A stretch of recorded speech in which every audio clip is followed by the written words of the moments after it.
Well, good evening, everyone. We are back here talking about the plagues in Egypt, mostly out of, in Exodus, what was talked about all of that.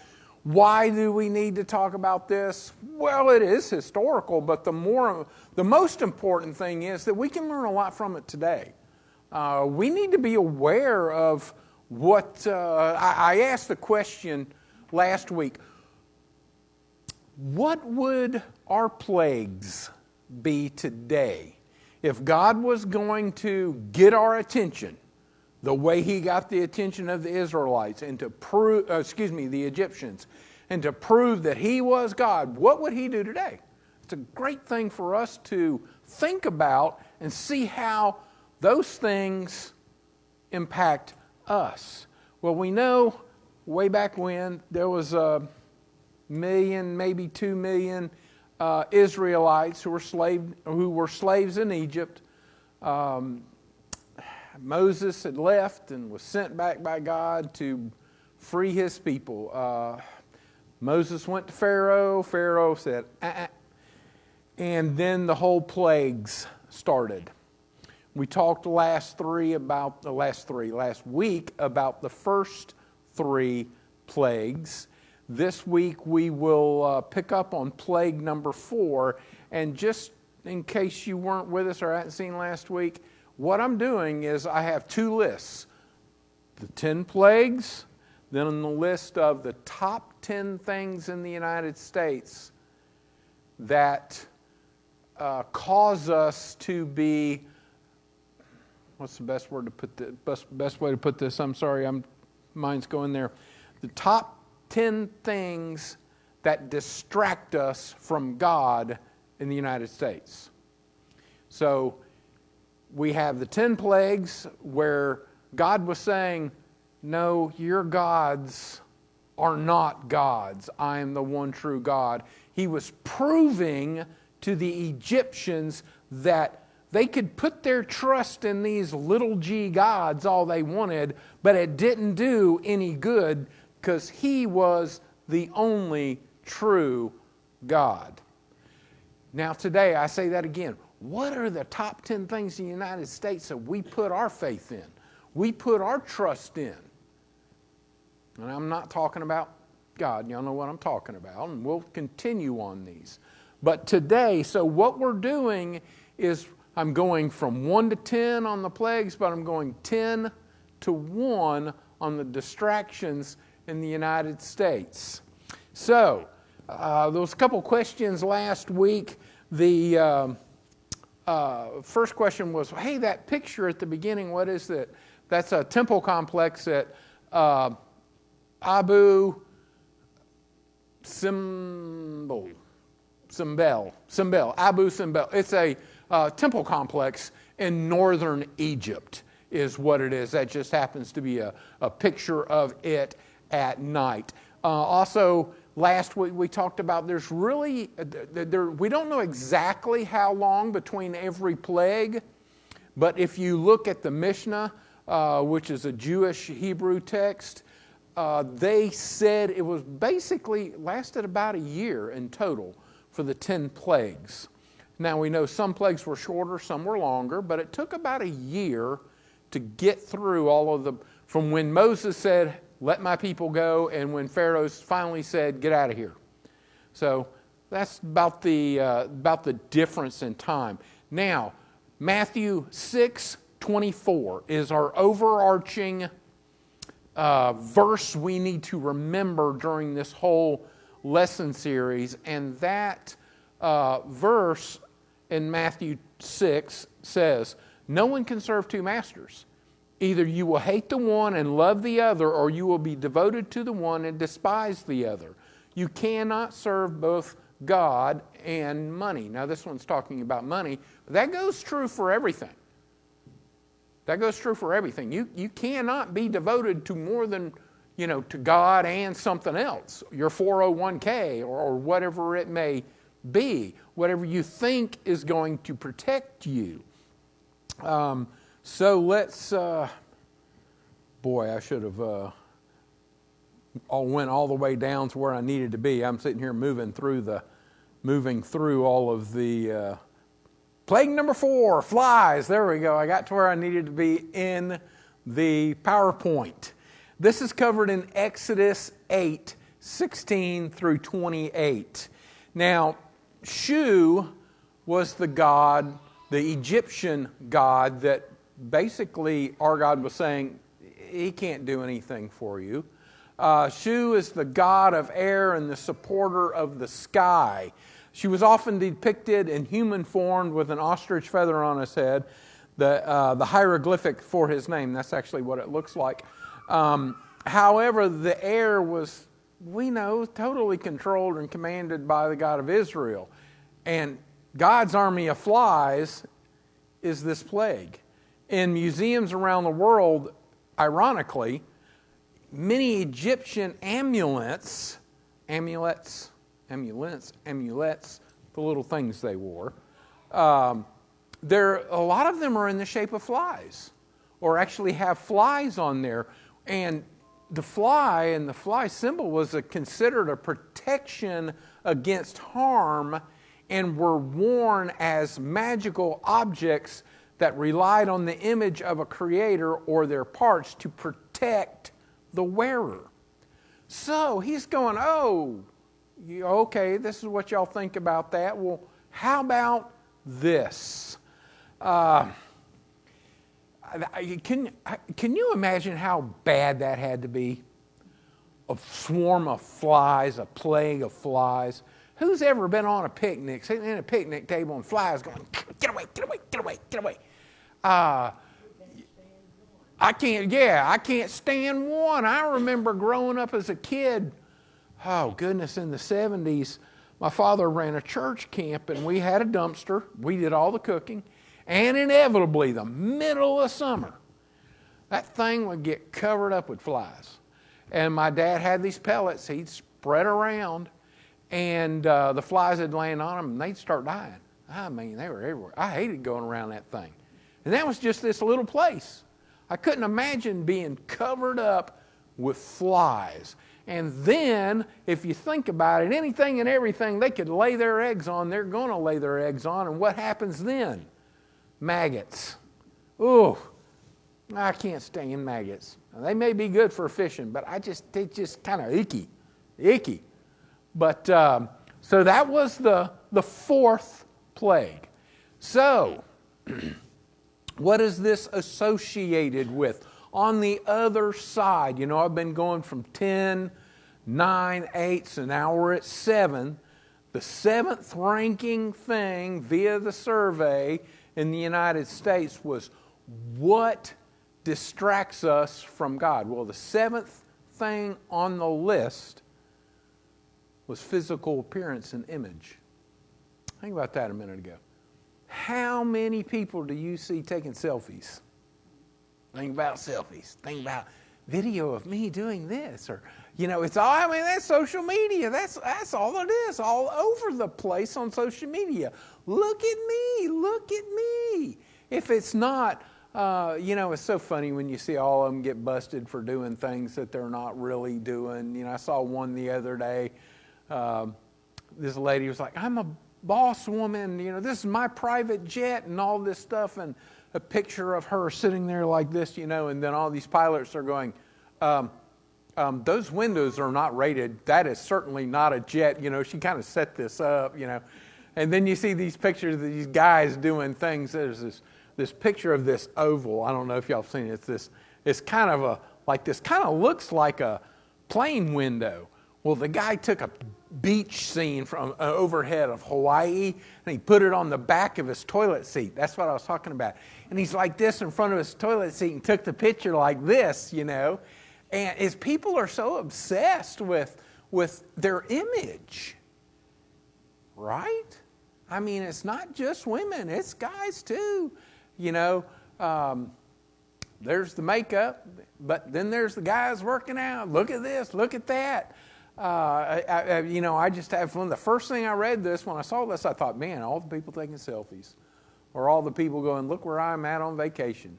Sometimes they're there, sometimes they're not there, as you know. But some associated scripture with this. 1 Samuel 16:7 tells us, but the Lord said to Samuel, of course, this is when David was about to be chosen, be told he was chosen. He says, do not look on his appearance or on the height of his stature, because I have rejected him. This was one of David's older brothers. He said, for the Lord sees not as man sees. Man looks on the outward appearance, but the Lord looks on the heart. In addition, we have Matthew 23:27 and 28. It says, woe to you, teachers of the law and Pharisees, you hypocrites. This is Jesus talking, of course. It says, you are like whitewashed tombs, which look beautiful on the outside, but on the inside are full of bones of dead and everything unclean. In the same way, on the outside you appear to people as righteous, but on the inside you are full of hypocrisy and wickedness. It's true. I hate to say it. Then we have 1 Peter 3:3-4. It says, do not let your adorning be external, the braiding of hair and putting on of gold jewelry or the clothing you wear, but let your adorning be in the hidden person of the heart with the impressionable beauty of a gentle and quiet spirit, which in God's sight is very precious. I remember meeting people in my life, being a guy, younger. I'm thinking, wow, that lady she is pretty. And, within a few weeks, you get to know them. And you think, and I can think of a couple in particular that I worked with that started working there, but I thought, wow, she's pretty. And within a couple of weeks, I'm like, whew. And it's all because of the type person they were. It's all because of the type person they were. There's a lot going on today in society where there's a movement among men called men going their own way. I hate to say it, but there's they're saying, look, sorry, I'm just going to stay single. I'm not going. There are a lot of both sides of men and women that are doing this. Sadly, are staying single because of all the baggage that the others are carrying. Bad baggage, I should say. They're not like what it says here. Let your beauty be of gentle and quiet spirit, which in God's sight is very precious. You can paint yourself up, make you look like whatever, but if you're not a good person, that's only going to go so far. And we as a society is very image conscious most of the time, both men and women. Think about how many people have you ever seen would buy a fancy car and could barely afford beans and rice to eat, but they got to have the fancy car to impress other people. Or the same thing with whatever it may be. It's just another example of the same thing. All right, disease on livestock, plague number 5. This was covered in Exodus 9, 1-7. Hathor was the Egyptian goddess of fertility, women, love, and the sky. The deity would usually be portrayed as a cow, a very important animal in the ancient world that could only be found in fertile areas where water was plentiful. Now, cows are pretty important to us today too, and especially in the third world. Livestock in general is very important. There's even actually a group called Heifer International that you can go to.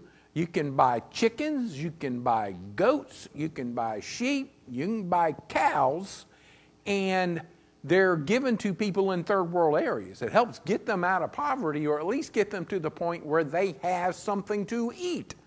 I think they can sell the wool, sell the milk, drink the milk, eat the eggs, whatever.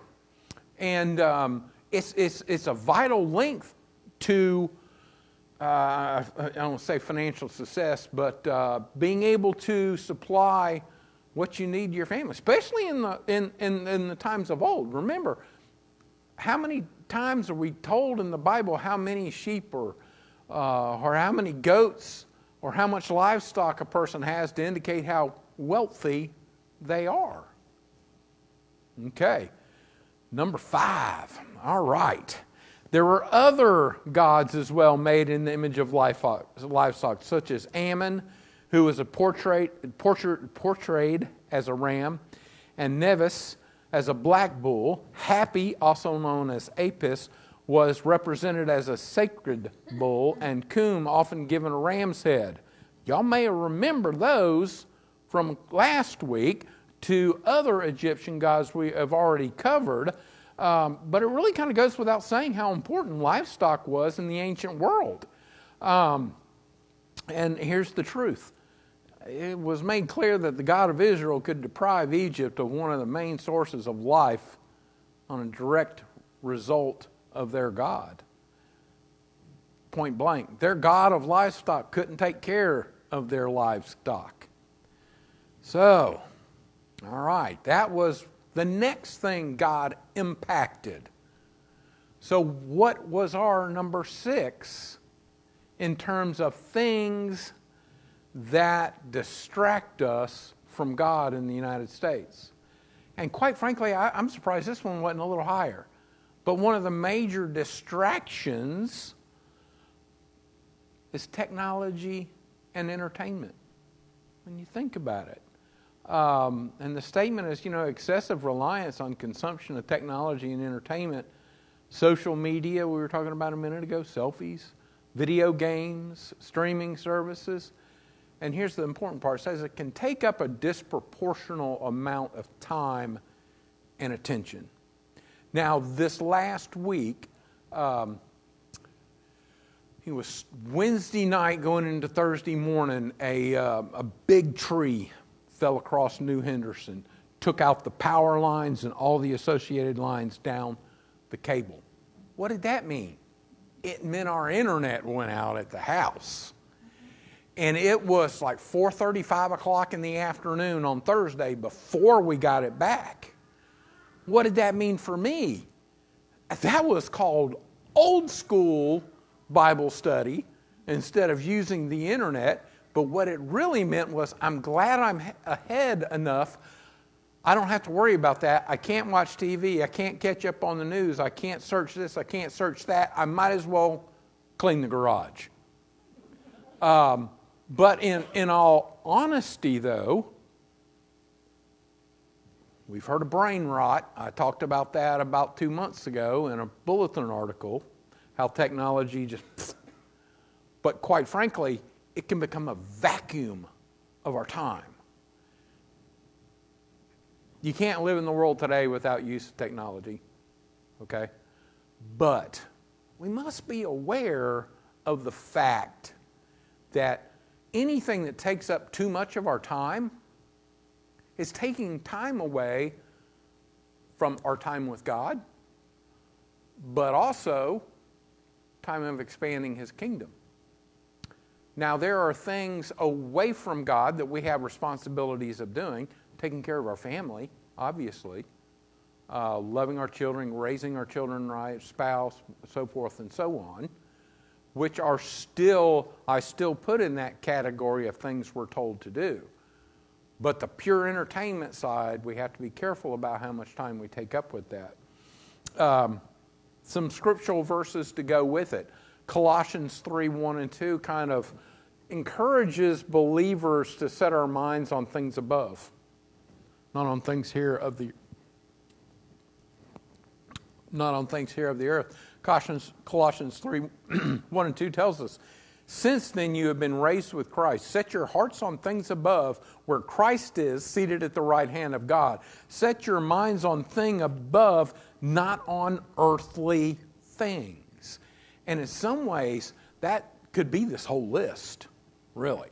Anything on this list could be things that take us away from having our mind on things of above. Likewise, Hebrews 12:1 tells us it encourages believers to throw off anything that hinders our walk with God.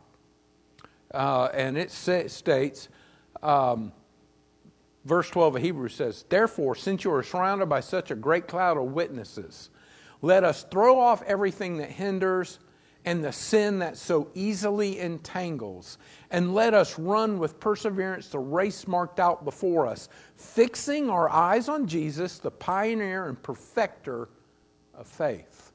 Others, how many times have I talked about focus, focus, focus? Don't get distracted by all the distractions in the world. Focus on God. Another one that speaks directly to this, if you think about in Luke chapter 10, the story of Martha and Mary, right? Where Mary chooses to sit at the feet of Jesus. And Martha was trying her best to get everything ready. And she's like, Jesus, tell Mary to come help me. I'm trying to get you served. I'm trying to get the food ready, everything done. And Jesus was like, remember the priority here. I'll only be with you for a little while. Now, I kind of feel at times a little bad for Martha in this situation. She was trying to get it done. She was trying to take care of everybody, and that is very good. And I do not think in any way that Jesus was trying to downplay what she was doing. But he did highlight what Mary was doing more, in that she was focusing on Jesus. Now the next one, we're only going to get through this one, it seems like, tonight. Maybe we might get another one, but the plague 6. Now here's a big shift. Big shift in these things. I can just see them, all these Egyptians walking around going, man, what's going on here? Man, we've got flies, we've got toads, I was about to say rabbits. We've got frogs, we've got flies, the cattle are dying, what's going on? Now God goes, not just what surrounds you, I can in fact impact you. Which brings us to plague number 6, boils. So this was the first plague that impacted the people itself. You imagine how they went, uh-oh. Okay, so who were the Egyptian gods that were supposed to be able to take care of the people? There was a few. All right, let's see here. With the plague of boils, God showed his power to wound and to heal in a direct affront to the Egyptian gods of healing, such as Sekhmet and Isis. The ancient Egyptians believed the goddess Isis could perform miracles and heal the sick. The Egyptian Museum describes Egyptian god Sekhmet as a terrifying goddess who could avert plague and cause disease for those she considered her friends. She was a patron of physicians and healers, and apparently ancient Egyptians believed that Sekhmet had a cure for every problem, except evidently for boils. However, Isis, though, was the most powerful goddess of ancient Egypt, known for magic, motherhood, healing, and protection.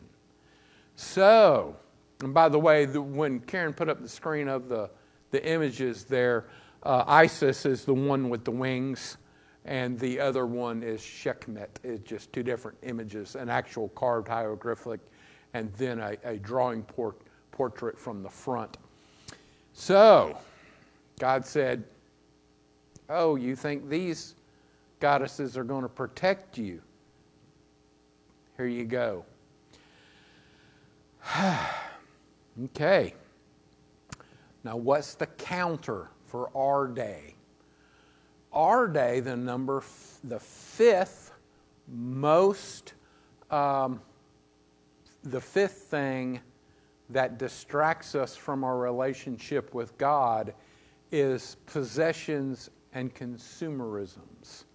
The accumulation of material possessions and the focus on consumerism can become an idol, distracting from more meaningful pursuits.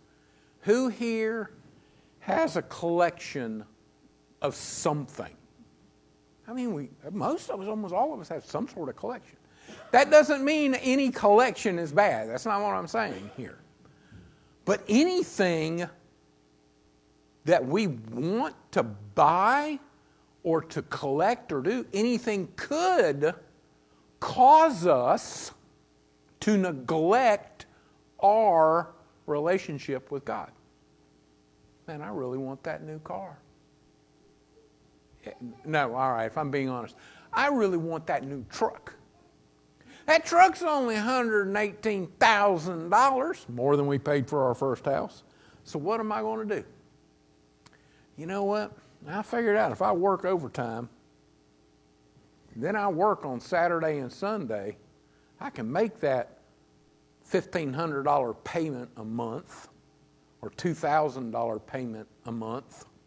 By the way, I saw something the other day when I was looking at all this. Did y'all realize that 84% of people who have loans on cars today, the average payment is $1,580 a month. That's more than all of our mortgages. I tell you, couldn't be retired and do that. But you know, the Bible really warns us, really does. There's multiple passages that warn about the dangers of materialism and consumerism, if you will, and emphasizes contentment and generosity and the importance of spiritual wealth over material possessions.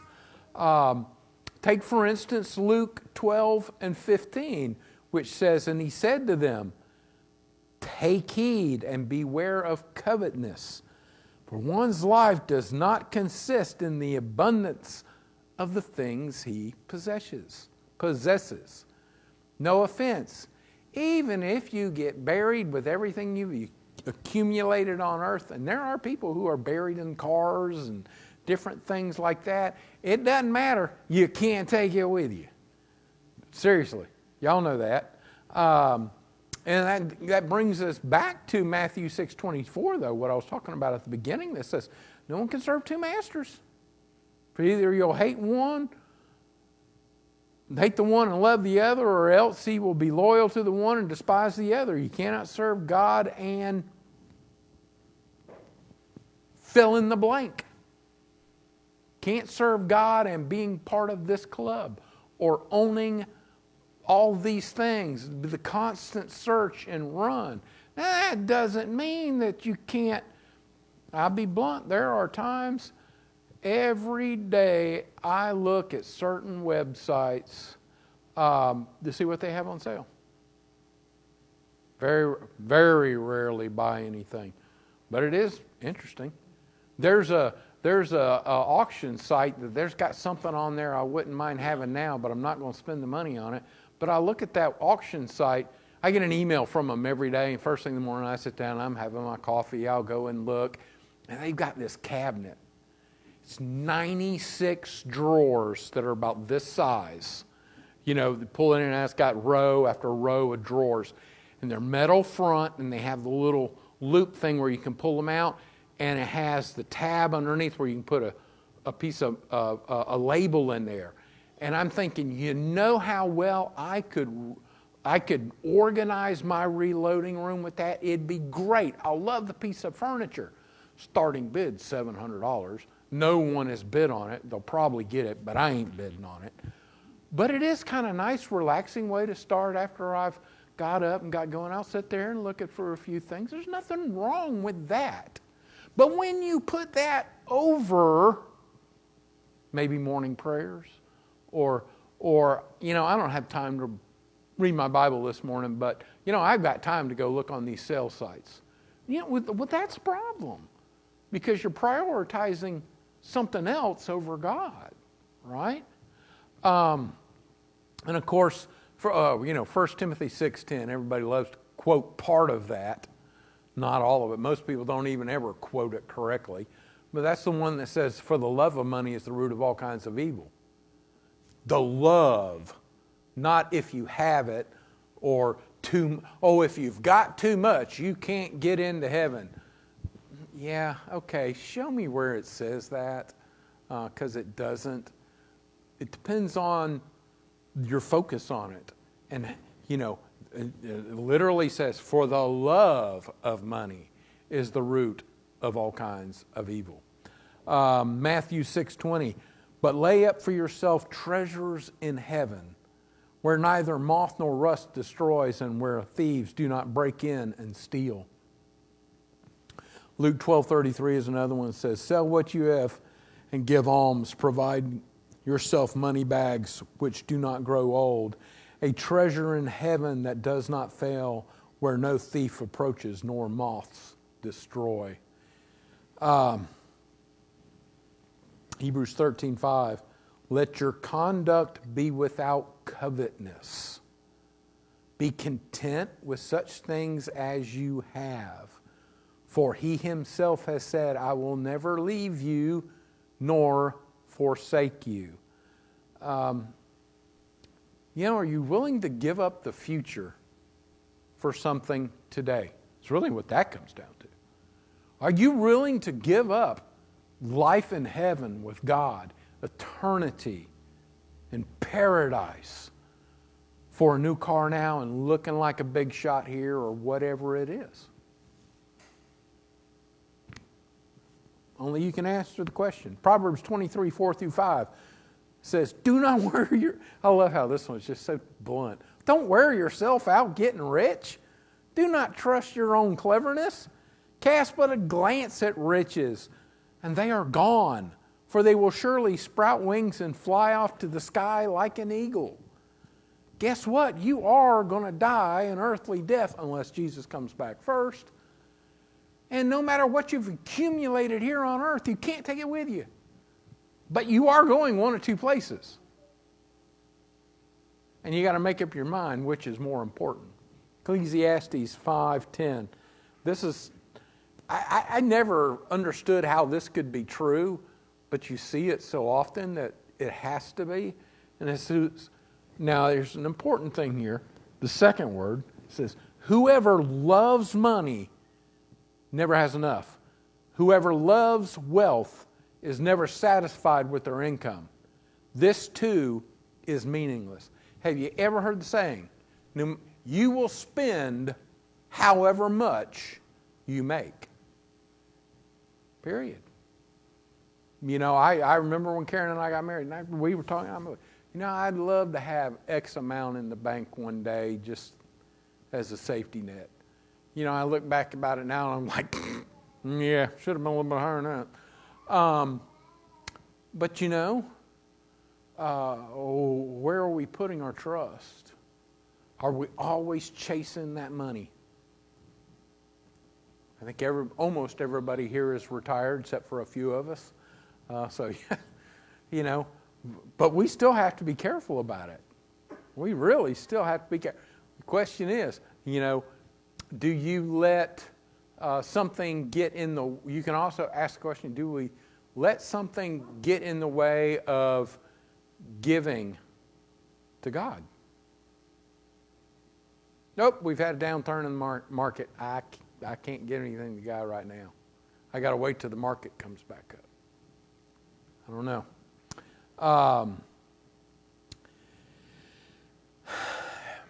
Mark 10:23-25. Then Jesus looked around and said to his disciple, how hard is it for those who have riches to enter the kingdom of God? And the disciples were astonished at his words.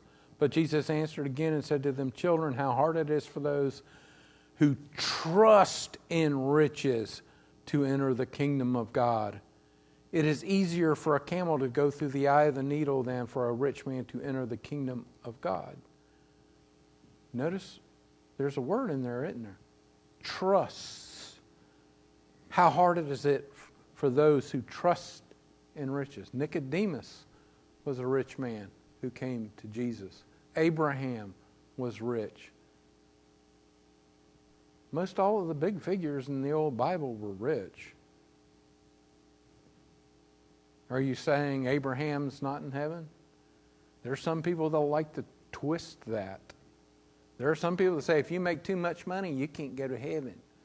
No, no, no. Liars, liars, liars. It's how you treat what you have and what you do or do not do with it. All right. Sorry, I wanted to go ahead and finish that up. I know we went over a little bit. This leaves 4 for next week. Hopefully we can get through all 4 of those next week, but if not, we'll figure it out. Thanks for being with us tonight. Debbie and Connie, I hope you had a good dinner tonight. We were all going, ooh, that sounds really good. Yes, we're going to do that, by the way, for senior lunch coming up. Not the next one, but the one after. But y'all have a wonderful evening. We'll see you all soon. Love y'all. Bye-bye.